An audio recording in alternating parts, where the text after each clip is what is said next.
일본군 위안부. 일본이 전쟁의 효율성이라는 명목으로 설치한 위안소에 강제 동원돼 일본군의 성노예 생활을 강요당한 여성을 지칭하는 말이다. 1991년 김학순 할머니로부터 시작된 생존자들의 공개 증언으로 그 실체가 드러나게 됐고 이후 다양한 방법으로 일본의 만행이 낱낱이 드러나게 됐다. 현재 생존해 있는 일본군 위안부 피해자는 50여 명. 대부분 80세 이상의 고령인 이들에게 남은 시간은 얼마 없지만 일본의 역사 왜곡은 아직도 계속되고 있다. 이슈 경남, 오늘은 3.1절을 맞아 일본군 위안부의 올바른 역사와 문제 해결을 위해 어떤 노력이 필요한지 이야기 나눠본다.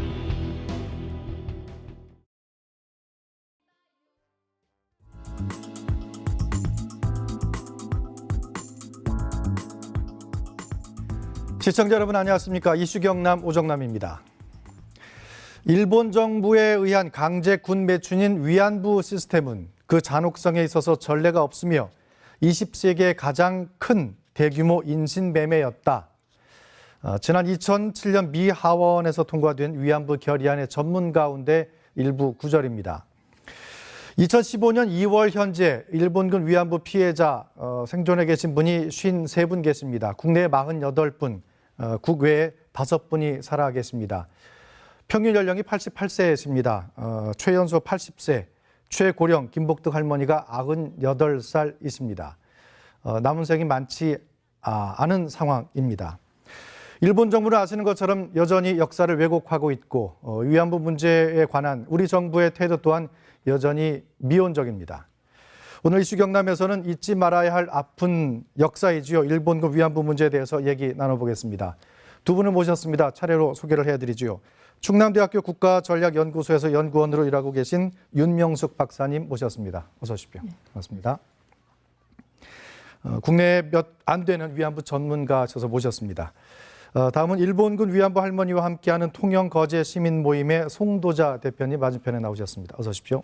안녕하십니까. 예, 지역에서 위안부 할머니들과 함께 계속 활동을 해주고 계신 활동가십니다. 위안부와 관련한 역사 문제 잘 알고 있는 듯 하면서도 잘 모르고 있는 분야이기도 합니다. 우리 아픈 역사라고는 하지만 잘 알려고 하지 않는 그런 문제이기도 합니다. 그래서 오늘은 몰랐던 것들 또 약간 좀 불편한 것들이 있을지 모르겠습니다만 짚고 넘어가게 될 문제들을 좀 짚어보도록 하겠습니다. 네, 그럼 먼저 위안부라는 표현에 대해서 좀 짚고 넘어가 볼까 합니다. 윤 교수님, 한때는 정신대라는 표현을 저희가 많이 들었던 걸로 기록에도 그렇게 많이 나와 있는데 지금은 이제 위안부 문제라는 것으로 좀 정리가 된 것 같습니다. 혼용이 됐던 이유는 뭐였습니까? 90년대 이 문제가 한일 양국의 사회 문제로 드러나기 이전에 한국에서는 이 문제를 정신대 혹은 여자 정신대라고 하는 용어로 소개가 되었었고요. 이제 90년대 이후에 이 문제가 일본에서 쓰여지는 종군 위안부라고 하는 그 한자어를 그대로 종군 위안부라고 하는 이름으로 이제 사용이 됐습니다. 근데 그러다가 종군이라고 하는 것은 자발성이 들어있다라고 해서 한국에서도 이제 반대를 했고 일본 쪽은 군이라고 하는 것이 들어있어서 아니다라고 해서 반대를 반대 이유는 다르지만 어쨌든 그 용어를 쓰지 않기로.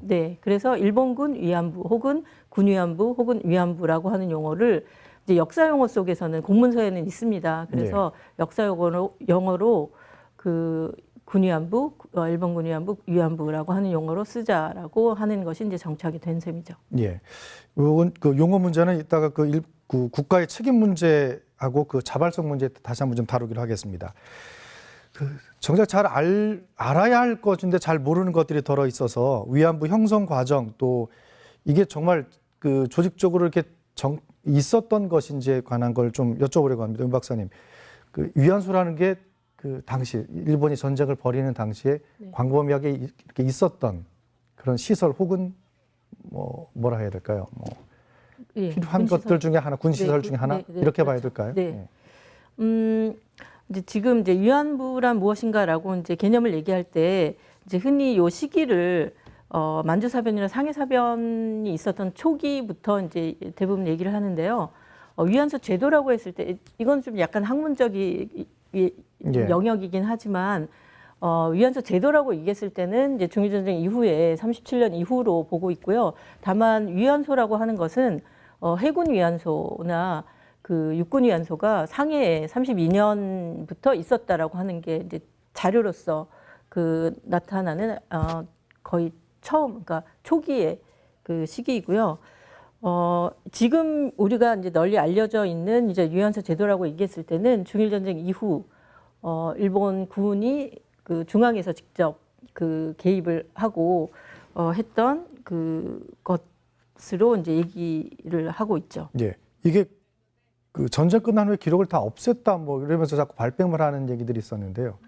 기록들이 많이 없어졌나요? 네. 그래도 남아 있으니까 지금 이거 논쟁이 되는 거 아니겠습니까? 그렇죠. 일본에서는 어쨌든 굉장히 많이 대대적으로 소각을 했고요. 그럼에도 불구하고 이렇게 저렇게 남아 있는 것들이 이제 지금 그 90년대 초부터 네. 그 요시미 요시하키 선생이 방위청에서 그 자료를 그 처음 발굴해서 그 공개를 하게 되면서부터 이제 알려진 것인데요. 사실 이제 그 일본에서 하시모토 그 오사카 시장이 한국이 그렇게 강제연행이냐 아니냐라고 하는 얘기에서 이제 자료가 있으면 내놔봐라 이렇게 얘기했는데 이제 작년 2013년 이제 가을 한 3개월 정도 집중적으로 그 한국의 국가기록원에 남아 있는 그 조선 총독부 자료를 조사를 한 적이 있습니다. 네. 근데 그것을 보면 이제 조선이라고 하는 지역에서는 이제 위안소 제도 속에서는 그 직모하는 것 그리고 이송이 이제 가장 연관된 일인데요. 그것과 관련된 부처로서는 외사하고 경무, 그다음에 노무 요것이 굉장히 깊게 관여가 되어 공식적인 기록이 있네요. 있을 국가기관. 아니요. 근데 그 자료 자체가 거의 남아 있지 않아요. 거의 43년 이후부터는 제로거든요. 그러니까 그 자료 자체가 남아 있지 않은 거죠. 그러니까 그 일본이 그 패전 직후에 조선 총독부에서 자료를 굉장히 많이 소각했다는 얘기는 뭐 많이 들어왔지만 실제로 남겨진 것들을 조사한 결과 남아 있지 않았던 거죠. 그러니까 일본에서 지금 증거 있으면 내놔봐라 이런 거 적반하장인 거네요. 그렇죠. 오히려 소각하거나 은폐한 책임을 물어야겠죠. 예. 이런 상황들을 계속 송 대표님 그 할머님들이 들으시면 요맘때 되면 이런 얘기가 있어서 한 번 더 다루기도 하고 혹시 다른 내용이 있으면 알려드리기도 하고 이런 정도인데 많이 좀 답답해 하시겠습니다. 네, 그렇죠. 본인들이 살아온 순탄치 않은 삶보다 더 억울하실 수도 있겠는데요. 네. 그 김학순 할머니께서 최초 증언하실 때 마음과 뭐 안 같겠습니까? 네. 분노해서 일본이 그 부인하는 것을 보고 분노를 참지 못해서 공개 증언을 하셨던 그 분노와 지금의 일본 정부가 망행과 망동과 망언을 하고 있는 그러한 것에 대한 그 분노도 아마 같을 거라고 보여집니다. 예. 지금 활동하고 계신 지역에 살고 계신 분이 한 분 남으셨다고요? 지금 한 분 생존해 계십니다. 그 최고령이신 김복득 할머니. 네네. 그전에 몇 분이 계셨죠? 전에 통영에 이제 6분이 등록을 하셨고요. 네. 거제에는 2분이 등록을 하셨죠. 예. 예. 경남에는 238분 중에 총 44분이 등록을 하셨고요. 예. 예. 그래서 지금 대부분의 이제 피해자들이 다 역사에 대한 길로 이제 사라지셨고 지금 경남 지역에 8분만이 생존해 계십니다. 예. 그분들이 기억하고 그러니까 기록이 없다 보니까 생존해 계신 분들의 진술이나 기억에 의존할 수밖에 없는 것이었잖아요. 지금까지 계속. 그렇습니다. 예. 그 당시 상황을 물론 기억하고 싶지 않으신 분들이 물론 많으시겠지만 기록은 계속 하고 계신 건가요? 모임에서? 네, 저희가 이제 그 사실 이제 이거 국가에서 이제 뭐 전체적으로 예. 등록된 대상자들을 대상으로나 아니면 그 전국 각지에서 피해자에 대한 그런 실태 조사 이런 것들이 진행이 처음부터 되어졌어야 된다고 보여지는데요. 예.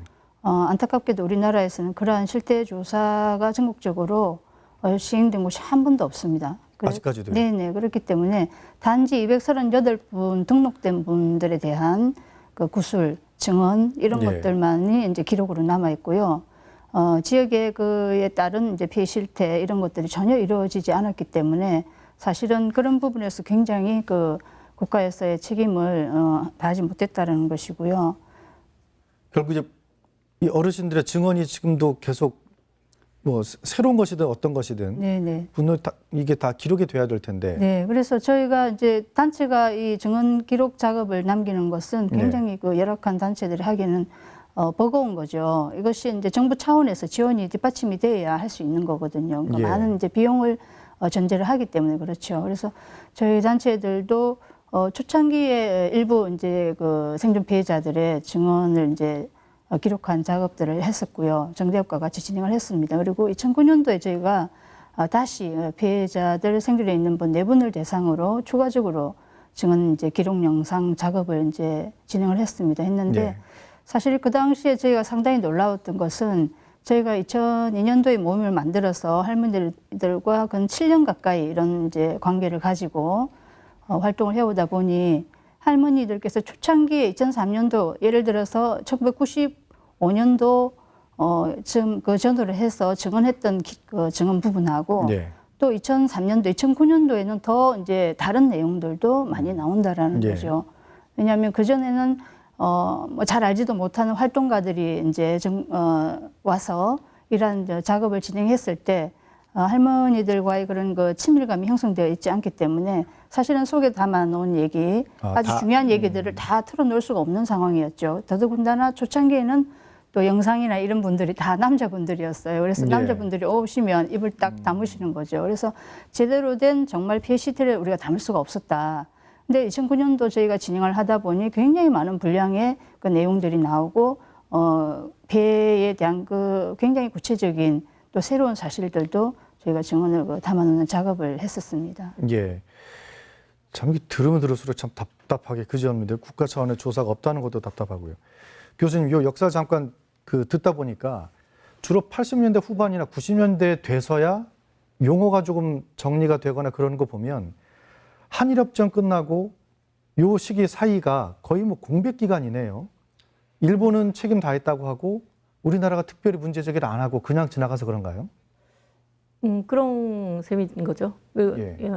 그리고 어떻게 보면 이제 인식의 문제가 되게 중요하다고 생각이 드는데요. 사실은 위안부라고 하는 그 존재 자체는 네.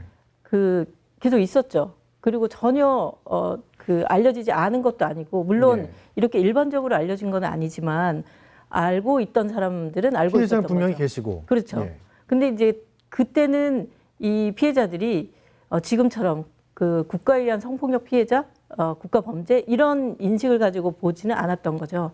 그러니까 일본을 예를 들면 이를테면 45년 전쟁이 끝나고 나서 뭐 에세이나 뭐 이런 식으로 그 군인들이 전쟁터에서 그런 그 경험들을 회상하는 장면 속에서 그 위안소나 위안부에 대한 얘기들이 있습니다. 예. 근데 이제 그거는 지금과 같은 그 인식이 아니라 단지 전쟁터에 있는 공청, 뭐 소위 얘기하는 외춘부인 예. 거죠. 그런 식으로 이제 기억을 하고 있다가 그게 이제 70년쯤 되면 이제 센다 가코시라고 하는 이제 그 매일 신문 기자가 르포를 씁니다. 그래서 종군위안부라고 하는 책으로 엮어내는데요. 이제 그 책이 제가 생각하기에 이제 가장 중요했던 거는 조선 총독부의 개입이라고 하는 것을 명시했다라고 하는 점에서 그 이전의 인식하고 차이가 나는 거죠. 근데 그리고 그 이후에 90년이 되어서야 이 문제가 국가 범죄다라고 하는 것이 인식이 되기 시작한 거죠. 예. 근데 그렇게 되기 위해서는 그 과정 속에서 여성에 대한 인권이라든가 이런 그 세계적인 아니면 뭐 일본 내에서의 그런 시민들의 인식이 고양이 되어 있었기 때문에 이제 충분히 그 인식이 변화되고 받아들여질 수 있었다라고 생각이 듭니다. 송 대표님은 민간 차원에서 할머님들하고 이렇게 활동한 조직화되기 전이라도 어떤 계기로 이렇게 활동을 시작하시게 된 건가요? 물론 이제 지역마다 좀 있긴 합니다만. 네. 저희 같은 경우에는 이제 1995년쯤일 거예요, 예. 아마. 그 당시에 김학순 할머니 91년도 증언을 이제 계기로 해서 연이어서 이제 피해자들이 이제 공개 증언을 이제 있더라고요. 증인으로 예. 나왔죠. 하기 시작했고 그러면서 92년도, 93년도에 걸쳐서 이제 정대협하고 전국의 읍면동 사무소에 그 위안부 이제 신고센터를 설치를 하죠. 당시에는 정신대 이제 신고센터라고 이렇게 돼 있습니다. 그래서 그 당시에 이제 그 등록된 피해자들을 대상으로 한국정신대 연구소에서 정원 체록을 이제 하러 전국으로 다니게 됐죠. 예. 그 과정에서 연구소 연구원하고 이제 그 연결이 되어서 처음 만났고요. 저희 그 통영 지역에 이렇게 많은 피해 역사 또 피해 생존자가 있다라는 것을 처음 알았고, 그래서 95년 쯤에 피해자 할머니들을 만나면서 제가 이제 위안부 존재에 대해서도 알게 됐고 위안부 문제에 대해서도 이제 접하게 됐죠. 그 이후에 계속해서 왜냐하면 지역에 이제 가장 인구 대비 단일 지역으로 가장 많은 피해자가 당시 8분이나 계셨기 때문에 네. 연구원들이 자주 왔었습니다. 굉장히 자주 왔었고요. 그래서 그 연구원들하고 이렇게 이제 다니다가 2000년대쯤 들어와서 저희가 피해자들에 대한 좀 지원 방안 이런 것들을 이제 생각하다가 2002년도에 모임을 만들게 됐죠. 그래서 피해자들과 함께 위안부 운동을 이제 지역에서 해내왔고요. 예. 그러는 과정에서 피해자들이 어쨌든 그 위안부 문제가 사실 당시에 처음 피해자들 대면했을 때는 이 피해가 당신 잘못, 내가 다 부족해서 다 개인 당신의 탓이었다고 운명으로 생각하는 자기 것들이 자신의 있었죠. 탓을 이렇게 이제 자책하고 계셨고요. 굉장히 이제 사회적으로 냉대, 또 가족 친가족은 아니지만 주변 가족으로부터의 그런 어떤 소외, 괴리감 이런 것들을 굉장히 저희가 많이 느꼈어요. 그래서 그러한 것들을 저희가 이제 피해자들에게 그런 어떤 고통 같은 걸 조금이라도 덜어줄 수 있도록 하기 위해서 다가갔고 또 모임을 만들었고 예. 그렇게 오랜 세월을 이제 피해자들과 함께 이제 활동해 왔죠. 지난 2011년에 헌법재판소가 이제 원폭 피해자를 포함해서 이 개인의 청구권들 문제 해결하기 위해서 노력하지 않는 건 위헌이다. 그래서 피해자 생존해 계신 분들이 소송을 내기도 했었는데요. 정부 차원에서는 아직 진상조사도 안 됐다고 하시니 네. 특별한 반응이 없는 건가요? 2006년도에 이제 7월 5일 생존 피해자 109명이 네. 이제 그 헌법 소원을 제기를 하게 됩니다. 대한민국 정부를 상대로 이제 제기를 했는데 그 당시에 이제 이게 5년이나 걸렸어요. 네. 그리고 그 사이에 많은 피해자가 돌아가시고. 예, 50명이 넘는 피해자가 이제 또 돌아가셨고, 그러한 과정을 거치면서 이제 2011년 8월 30일 날에 대한민국 정부에게 이제 그 위안부 문제에 대해서 국가가 노력을 하지 않은 것은 헌법에 위배된다는 국가 부작위 위헌 판결 결정을 내리게 됩니다. 네. 이러한 결정을 통해서 그 이전에 사실 우리 한국 정부에서 이렇다 할 위안부 문제에 대한 관심과 또 적극적인 노력을 하지 않았던 거죠. 이러한 법적인, 그래서 대한민국 정부가 지금 이제 헌법을 위배한 상황이 돼버린 거죠. 그래서 이제 가만히 있을 수 없으니까 법적으로 이게 이제 가만히 있을 수 없는 상황이 돼버렸잖아요. 네. 그래서 9월 15일 날, 다음 달 15일 날에 이제 일본 정부에게 협정문 3조 1항에 의거해서 협정 양자 협의를 요청을 하게 됩니다. 그래서 일본 정부에 제의를 했고요. 협상을 제의를 했고, 다음 달 10월 달에 또 양자 협의를 또 재차 요청을 합니다. 그래서 제의를 했지만 일본 정부가 거절을 했죠. 거절을 했고, 이후에도 지금까지 이명박 박근혜 정권, 지금 정부까지도 사실은 원론적인 계속 회담, 입장에서만 이렇게 만나고는 있는데 그것만 반복되네요. 네, 그렇습니다. 그래서 지금 사실은 한일 협정문에 보면 분쟁의 해결, 그러니까 협정문에 있어서 당시에 또 위안부 피해자들이 한일 협정문을 공개하라는 공개 또 헌법 소원을 제기했습니다. 네. 거기에서 승수를 해서 노무현 정부 때 이것을 또 협정문 전문을 공개를 했죠. 그러면서 이제 일본 정부의 책임이 남아 있다고 공식적으로 외교부를 통해서 이제 입장을 밝힙니다. 그러한 이후에 어떤 제스처가 이루어지지 않았고, 그래서 그러한 것들이 좀 이제 안타까운 상황이었는데요. 그것이 지금까지 이어져서 어떤 적극적인 정부의 그런 어떤 노력, 그리고 세계 각국에서 위안부 기란 채택을 하고 유엔 기구나 이런 기구들을 통해서 국제기구에서 이렇게 지지와 연대를 하고 있음에도 불구하고 대한민국 정부가 이러한 것들을 제대로 수용을 하지 못한 상태에서 지금까지 위안부 문제가 해결되지 못하고 있다는 거죠. 그래서 오늘 이 시간까지도 그렇죠. 네, 그렇습니다. 윤 교수님이 처음에 이걸 주제로 논문 쓰러 가신 건 아니지만 어쨌든 논문을 쓰셨고 이게 얼마 전에 책으로 나왔습니다. 네. 굉장히 두꺼운데요. 네. 이게 자료가 다 이 안에 담겨 있는 겁니까? 네, 제가 네. 책을 알려드리려는 거라기보다 당시 이제 이걸 학위로 쓰셨던 걸 이제 책으로 만드신 거라서 일본에서는 이런 자료들을 다 이렇게 접할 수 있으셨던 거네요. 네.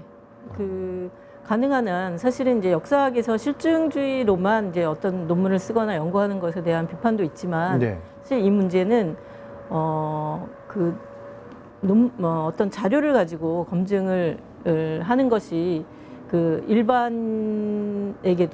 일반인에게도 설득할 수 있는 어쨌든 그런 필요하다. 그리고 이제 워낙 자료가 없다고 이제 피해자가 결국은 강제연행이냐 아니냐 뭐 이런 문제만으로도 피해자 아니냐라고 하는 검증처럼 얘기되어지던 때이기도 했기 때문에 저로서는 위안소 제도라고 하는 것이 국가의 책임이 있다라고 하는 것을 먼저 전제적으로 증명할 필요가 있었죠. 그 국가라는 건 일본 정부 식민 지배를 했던 일본 정부. 제국주의 국가죠. 네. 정작 일본 내에 있는 학계에서는 더러 몇몇 시민운동가들이나 학자들이 일본의 책임이 있다, 국가의 책임이 있다는 얘기들은 더러 합니다. 가끔 인용이 되긴 하는데요. 실제로 가서 공부해 보신 일본 내 학자들의 반응은 어떻습니까?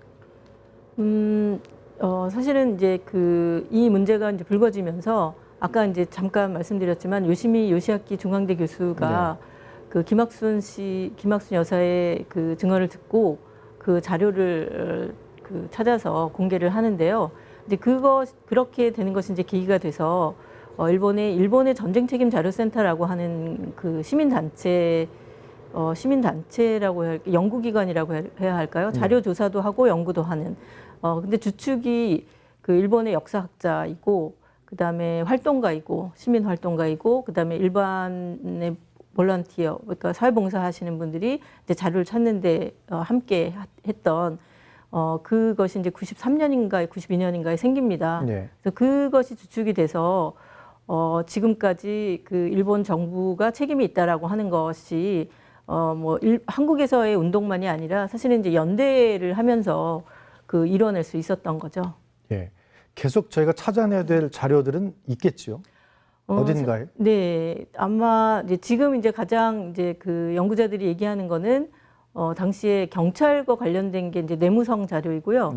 그다음에 이제 식민지와 관련된 게 이제 청무성 자료인데 그쪽 자료가 가장 많이 거의 나와 있지 않고 있어서 그것을 이제 일본 정부가 비공개하고 있는 것이 아닌가라고 하는 이제 얘기가 있습니다. 예.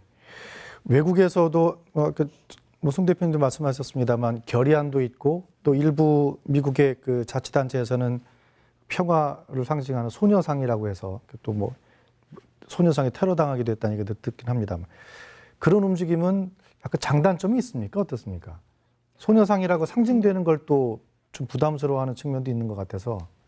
그래서 이제 제가 이제 소녀상으로 이미지가 굳혀지는 것에 대해서 이제 연구자로서는 이제 염려되는 부분이 분명히 있습니다. 근데 그것은 초기에 사실은 이제 문제가 사회 문제로 되면서 순결한 소녀 그런 이미지가 좀 있었죠. 민족주의가 아무래도 이제 앞으로 나올 수밖에 없었기 때문에 그러면서 사실은 이제 배제된 피해자들이 분명히 있다고 생각이 들거든요.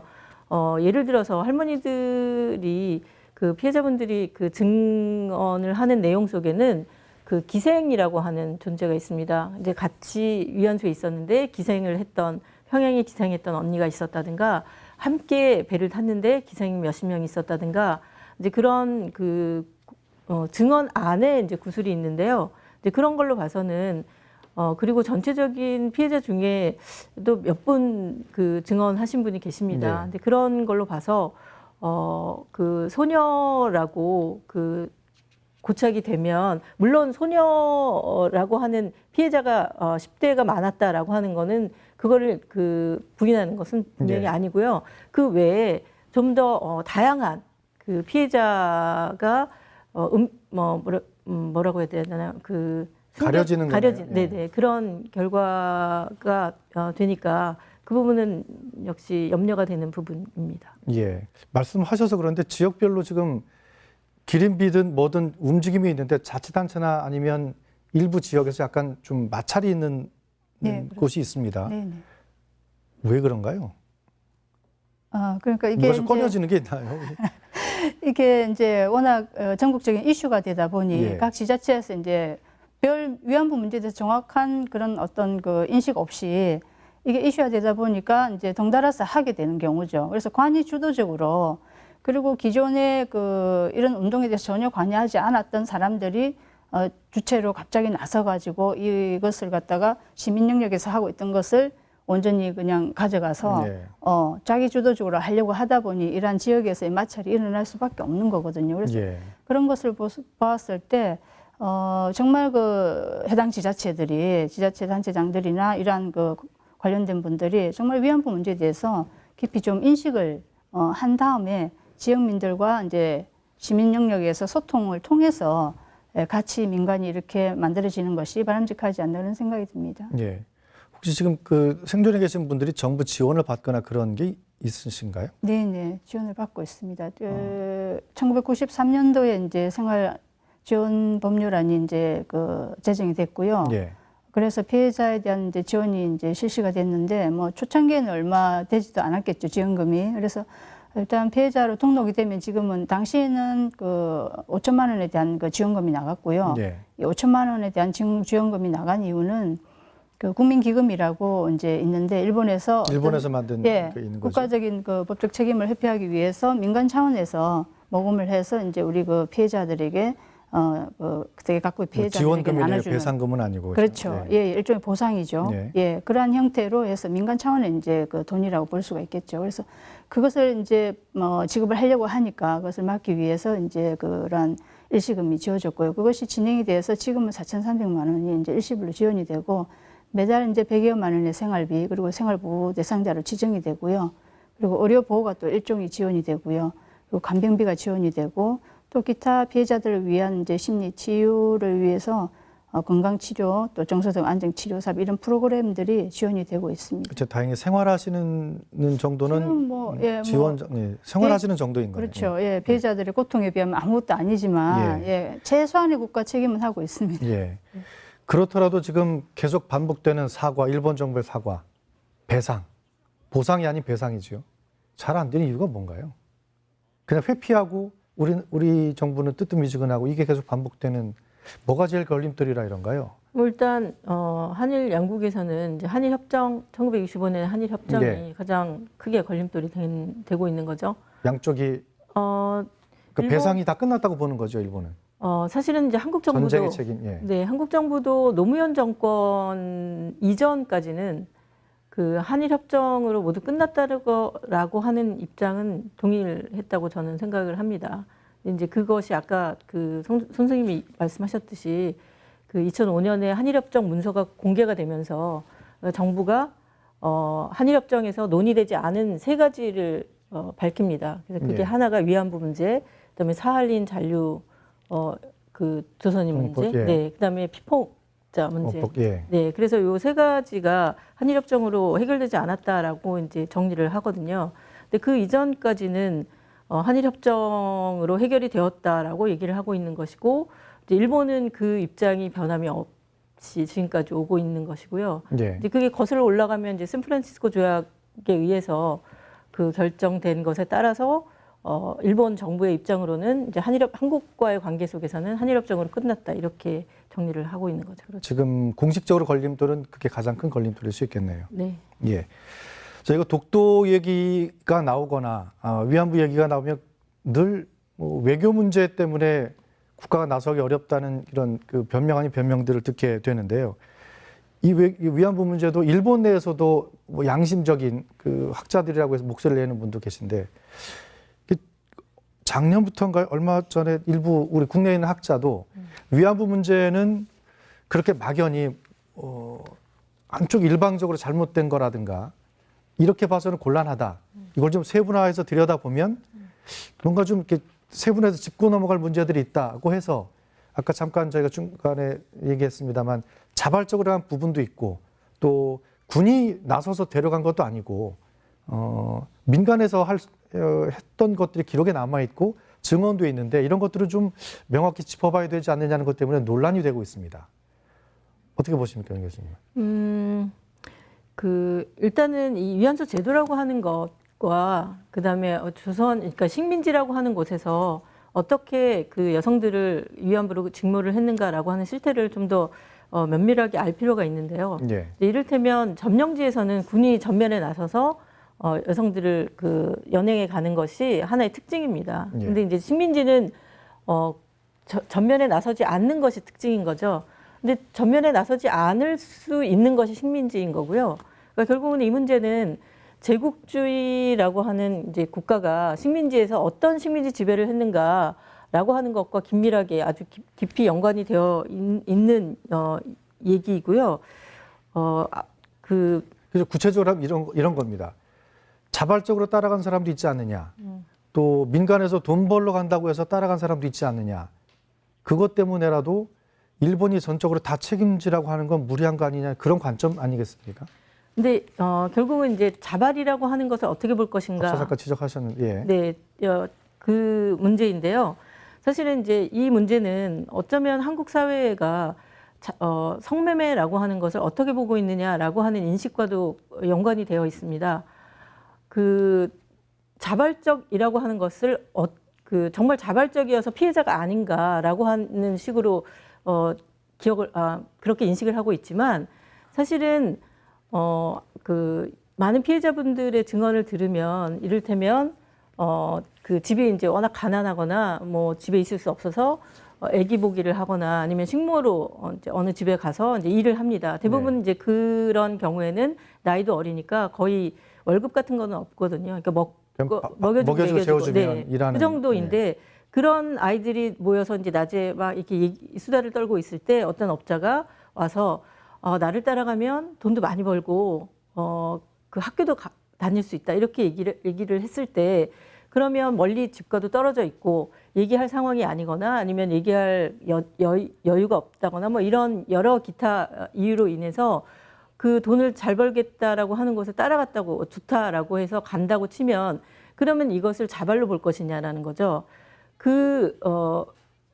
일단은 그 업자가 돈 잘 벌겠다고 하거나 아니면 여공이 취직시켜 주겠다라고 얘기했던 것과 다른 거죠. 근데 이렇게 달랐을 경우에 당시에 이제 그 매매춘을 위해서 아동이나 부녀를 모집할 수 없는 국제조약이 있는데요. 근데 국제조약에 따르면 미성년자에게는 미성년자가 네 좋아요라고 이거는 매춘이야라고 가르쳐주고 네 좋아요라고 해도 그거는 위법이라고 되어 있습니다. 그 미성년의 나이가 21세거든요. 네. 21세 미만의 경우에는 지금 위안부 문제가 왜 그러면 위법하고 일본 정부가 책임을 지어야 되는가라고 얘기했을 때 그 근거가 되는 것들이 일본의 형법과 그다음에 국제조약들이거든요. 근데 그 국제조약들에 의해서 지금 얘기되어지는 혹시 자발이라고 얘기하고 있다고 치더라도 그것이 전부 다 이제 위법이어서